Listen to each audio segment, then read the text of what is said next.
Hallelujah, जय मसीह की, praise the Lord. आइए आज के इस दिन को हम परमेश्वर के सामर्थी हाथों में दें। वो पवित्र खुदा जिसने हमें बुलाया कि हम उसकी पवित्रताई में हम भागीदार हो। आज खुदा ने अपना पवित्र आत्मा हमें दिया है, अपना अनुग्रह दिया है। तो हम उस पवित्रताई में बढ़ते जाएं, खुदा के वचन के द्वारा उनकी उनकी आज्ञा को हम माने कि खुदा का वचन जो कह रहा है हम उस पर चलें। और हम अपनी ताकत से नहीं, हम प्रभु यीशु मसीह के नाम के द्वारा, उनके बहाए गए लहू के द्वारा, पवित्र आत्मा के सामर्थ के द्वारा और खुदा जो हमें अनुग्रह देता है उसके द्वारा हम आगे बढ़ते जाएं, विश्वास में बढ़ते जाएं। और हम होलीनेस में, जो खुदा हमें बुलाता है कि हम उसकी पवित्रताई में बढ़ते जाएं और हम उसके आज्ञाकारी बेटे और बेटियां कहलाएं। तो आइए आज के वचन को पढ़ेंगे जो कि इब्रानियों की पत्री उसके 12 अध्याय में है। 1 से लेकर हम 3 आयत को पढ़ेंगे। और वहां पर लिखा है, इस कारण जबकि गवाहों का ऐसा बड़ा बादल हमको घेरे हुए है, तो आओ हर एक रोकने वाली वस्तु और उलझाने वाले पाप को दूर कर कर वे दौड़ जिसमें हमें दौड़ना है, धीरज से दौड़े। तो यहाँ पे गवाहों का ऐसा बड़ा बादल जो है, वो विश्वासी लोग हैं जो हमसे पहले आए, जिनके बारे में हम बाइबल में पढ़ते हैं। और हम जब 11 अध्याय जो है उसको पढ़ेंगे तो उसमें बहुत सारे जो विश्वास के जो हीरो थे, हीरोज ऑफ फेथ, उनके बारे में पढ़ते हैं, जो जो परमेश्वर की सच्चाइयों पर वो बने रहे, उनके साथ चलते रहे और यहाँ तक उन्होंने दुख सहे, मृत्यु सही, लेकिन वो अपने विश्वास में बने रहे।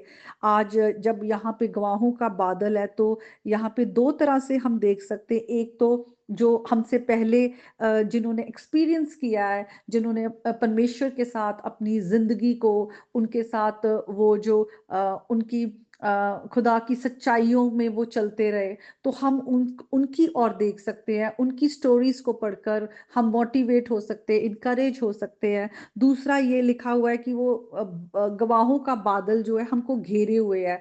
तो एक मेटाफोर है कि वो जो हमसे पहले चले गए हैं वो आज हमें देख रहे हैं। और यहाँ पर एक दौड़ दिखाई गई है, जैसे दौड़ में जब दौड़ते हैं तो जो लोग बैठे होते हैं, स्पेक्टेटर्स, वो उनको इंकरेज करते हैं, मोटिवेट करते हैं। उसी तरह हम देख सकते हैं एक मेटाफोरिकली कि वो जो हीरोज ऑफ फेथ है वो आज हमें भी वो बकअप कर रहे हैं, वो मोटिवेट कर रहे हैं इस दौड़ में।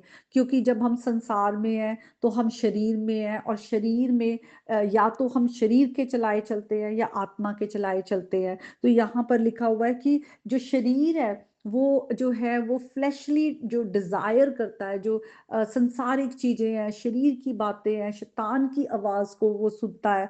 तो हम हर उलझाने वाले पाप, जो पाप है वो एक वेट की तरह है, एक बोझ की तरह है, उसको हम अपने से दूर कर दें। क्योंकि जब हम उस बोझ को लेकर चल रहे हैं, उस पाप की जिंदगी के साथ चल रहे हैं, तो हम आगे जो अपनी स्पिरिचुअल लाइफ है, हमारी आत्मिक जिंदगी है, उसमें वो हिंड्रेंस है। हम दौड़ नहीं पाते, हम ठीक से दौड़ नहीं पाते, हम रुक रुक के आगे बढ़ते हैं, हम गिरते हैं, उठते हैं, इस तरह से। इसीलिए लिखा हुआ है कि उसको दूर कर दो। तो हम जो है पाप को कैसे अपने से दूर कर सकते हैं, उस पाप की जिंदगी से कैसे छूट सकते हैं। पौलुस रोमियो की पत्री में इस बात को लिखते हैं कि जो बात मैं नहीं करना चाहता वो ही मैं करता हूँ, और जो करना चाहता हूँ वो नहीं करता जो करना चाहिए। तो मैं इन सब चीजों से कैसे छूट सकता हूँ। उसके बाद वो लिखते हैं कि प्रभु यीशु मसीह के द्वारा उनकी जो है वो विक्ट्री है। तो यहाँ भी आगे लिखा है कि विश्वास के कर्ता और सिद्ध करने वाले यीशु की ओर आप ताकते रहें जब आप इस दौड़ में दौड़ रहे हैं। और पौलुस पहले कुरिन्थियां उसके 9 और 24 में भी लिखते हैं कि कैसे एक दौड़ में सब दौड़ते हैं, लेकिन जो प्राइज है वो एक ही को मिलता है। इस तरह से दौड़ो कि तुम उसे पाओ। और वो आगे ये भी लिखते हैं कि किस तरह से जब जो एथलीट होते हैं वो सेल्फ कंट्रोल जो है वो उनकी लाइफ में एक डिसिप्लिन होता है, सेल्फ कंट्रोल होता है। तो आज हमें भी अपनी स्पिरिचुअल दौड़ में हमें सेल्फ कंट्रोल रखना है, संयम, जो कि होली स्पिरिट का एक गिफ्ट भी है। तो हमें इस दौड़ में दौड़ते हुए जो आत्मा के फल हम में होने चाहिए, हम में संयम होना चाहिए, और हमें जो है यीशु मसीह की ओर देखना है, क्योंकि हम में से कोई भी परफेक्ट नहीं है। हम सब गलतियां करते हैं। हम अगर प्रभु से अलग होकर हम अपने आप को धार्मिकता जो है हम उसको उस पे चलने की कोशिश करें, तो हम बिल्कुल भी नहीं कर पाएंगे। और यही गलती फरीसी लोग कर रहे थे, जो कि यीशु मसीह को ग्रहण नहीं कर रहे थे और यीशु मसीह से अलग होकर अपनी धार्मिकता को प्रकट करने की कोशिश कर रहे थे। इसीलिए यीशु मसीह जो है उनको कंडेम करते हैं, उन पे हाय डालते हैं, क्योंकि वो परमेश्वर को अपने कामों से खुश करना चाह रहे थे। हम कोई भी परमेश्वर को अपने कामों से खुश नहीं कर सकते। हम सब में कमियां हैं, हम सब गिरते हैं, और हमें यीशु मसीह की धार्मिकता की जरूरत है, क्योंकि यीशु मसीह ही हैं जिन्होंने जो हमारे सिद्ध करने वाले करता है। उन्होंने सिद्धता का जीवन जिया होलीनेस में, और कोई उन्होंने पाप ना किया, और उस धार्मिकता को जो खुदा की है, जो खुदा का स्टैंडर्ड है, मॉरल स्टैंडर्ड, उसको उन्होंने पूरा किया। इसलिए आज इस दौड़ में हमें यीशु मसीह की ओर ताकते रहना है, क्योंकि लिखा है जिसने आनंद के लिए जो उसके आगे धरा था। यीशु मसीह को अपने पिता पर पूरा विश्वास था, इसीलिए यीशु मसीह ने अपने मौत का भी प्याला हमारे लिए पी लिया, और खुदा से कहा मेरी नहीं तेरी इच्छा पूरी हो। इतना उन्होंने हमारे लिए दर्द सहा, लज्जा की कुछ चिंता ना करके क्रूस का दुख सहा, और फिर परमेश्वर ने उन्हें तीसरे दिन मुर्दों में से जिलाया, उस रेजरेक्टेड पावर से, उस होली स्पिरिट के सामर्थ के द्वारा जो आज हमारे अंदर खुदा ने दिया है। हमें भी आज प्रभु यीशु मसीह में जब हमने विश्वास किया है, तो हम प्रभु यीशु मसीह के नाम के द्वारा आज हमें नया जीवन मिला है। हम भी अपने पाप में मर चुके हैं और प्रभु यीशु मसीह के लिए जी उठे हैं, कि आज हम उसके लिए जिए जो हमारे लिए मरकर जी उठे।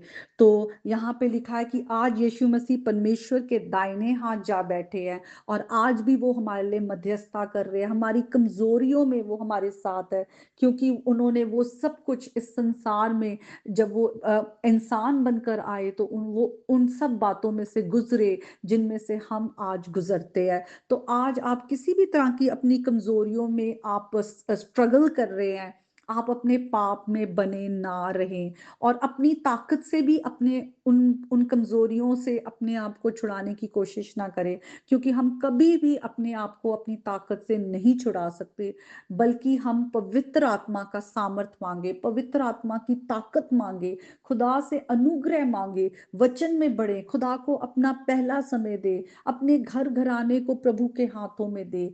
कोई भी ऐसी हमारी कमजोरी या हमारे जीवन की प्रॉब्लम्स इतनी बड़ी नहीं है कि परमेश्वर उसमें इंटरवीन करके हमें उसमें से ना निकाल सके। हम जब परमेश्वर को पुकारते हैं, जब उसकी ओर देखते हैं, तो वो हमें शर्मिंदा नहीं होने देते, वो हमें लज्जित नहीं होने देते। जिसने परमेश्वर की ओर ताका है वो कभी लज्जित नहीं हुए हैं। आज हम अपनी कमजोरियों में परमेश्वर की ओर ताके, वहां पर पड़े ना रहे, क्योंकि जो पाप की जिंदगी है वो हमें मृत्यु की ओर लेकर जा रही है। हम मृत्यु की ओर ना बढ़े, और अपने घर के लोगों के लिए भी हम प्रार्थना करना ना छोड़े। अगर घर में हमारे बच्चे सही रास्ते पे नहीं चल रहे, या हमारे घर के बड़े ठीक रास्ते पे नहीं चल रहे, प्रभु से दूर है, और एक सेल्फ राइचियसनेस कि हम अपनी धार्मिकता को खुदा के आगे सिद्ध करें, उसमें हम ना बने, बल्कि हम अपनी कमजोरियों को एक्नॉलेज करें, एक्सेप्ट करें कि हम यहाँ पर कमजोर हैं, और हमें प्रभु यीशु मसीह की जरूरत है, और हम प्रभु यीशु मसीह की ओर देखकर आगे बढ़ते जाएं, और अपनी पाप की जिंदगी से हम प्रभु यीशु के नाम से छूट कर उस धार्मिकता के पीछे चलें जिसके लिए खुदा ने हमें बुलाया है, ताकि हमारी जिंदगी से परमेश्वर की रोशनी चमके, और वो दूसरों की भी जिंदगी में उजाला पैदा करे। तो आज के इस वचन के द्वारा आप और आपका घराना बहुत आशीष पाए। परमेश्वर का वचन सामर्थी है, ये जब भी आता है ये हमारी जिंदगियों को बदलता है। तो आज वचन के द्वारा आपकी जिंदगियां बदलने पाए, प्रभु यीशु मसीह के नाम में, आमीन। May God bless you all.